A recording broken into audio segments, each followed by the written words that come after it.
All right, guys, so I've got a quick update on this sheepock joiner planer combo. I ran some boards through it this weekend and found it to be subpar quality. I am going to return it because of these problems. First problem that I found is when running a board through, now this is maple, so not the hardest lumber, taking off a minimal amount of wood during a pass, it would not pull the board through the machine. I had to literally push it and pull it through. It did fine as far as cutting the material and smoothing it out, but it would not pull the material through the machine. I don't know if it's the belts are just not tight enough, or it doesn't really want to pull the board through, or if there's a roller problem. You can see here there are some darker marks. It almost looks like where the rubber wheels are touching. You can see like where it would get stuck and I would have to pull and push on it. The feeder mechanism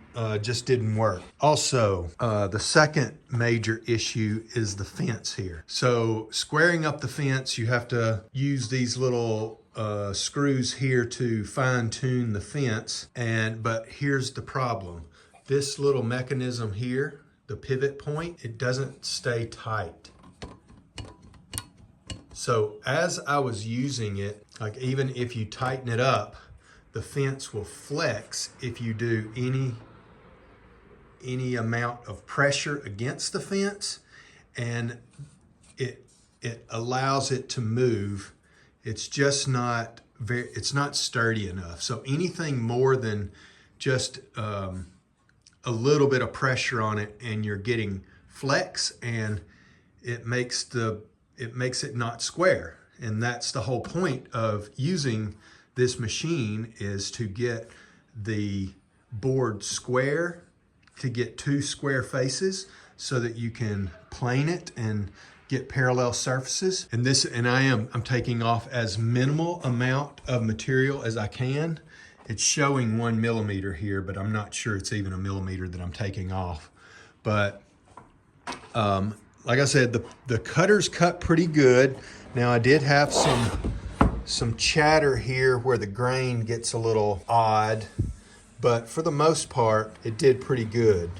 You can see when the grain gets a little weird, that's when it kind of snipes out. Now this is kind of a common problem with planers, but this is pretty bad for a brand new sharp blade. It probably shouldn't be this rough. And I had that happen on every board at some point. So, you know, where the grain changes position, it affects the way it chips out. I'm not as concerned about that. I mean, it's just another issue. So I'm going to box this thing back up and return it for these quality issues and performance issues. For the amount of money, I understand that I'm not going to get a top quality machine, but these issues are manufacturing problems, tolerance problems. I can't make it work for what I want it to work for. Now, if I was doing like rough lumber, rough carpentry, that kind of thing, and I just needed something to make nice smooth edges, then maybe this would work good. But then I think I could probably also just use a hand planing machine to get those smooth edges. I would not recommend buying this unless you are doing really small lumber. Now this is the maximum size of lumber that you could use. It's 200 millimeters wide. I think the maximum is 203 for this particular machine. And if it can't pull 200 through, then, you know, it's not really rated for 203 millimeter material. I don't know if I'll try the next size up, which is, it's 140 euros more for the just a little bit larger machine. But before I even think about it, I want to look and see if it's the same type of fence that will have all of this movement in the fence. See if it's just basically the same kind of construction. If it's just the same kind of construction and just a larger machine, then I feel like it's probably going to be worse because it's made to handle larger material.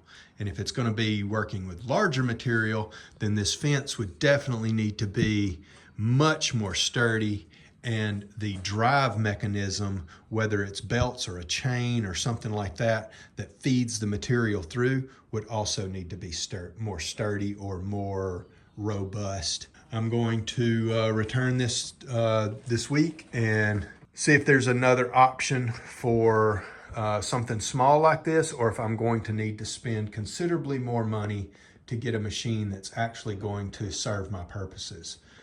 I hope this helps somebody, saves you a little time and energy than buying this machine and then finding out that it doesn't actually serve your purpose. I don't know if I'm going to be able to use any of this lumber that I've machined here. This was a piece of tabletop that was not rough lumber and was fairly clean and smooth already. I basically just ran it through to take the finish off and to get some square edges. I may be able to use this, but I don't know if it's going to be suitable for what I wanted to use it for. So maybe something else. Okay, I hope this helps. And if you have any questions or comments, just leave them down below, and we'll see you in the next one.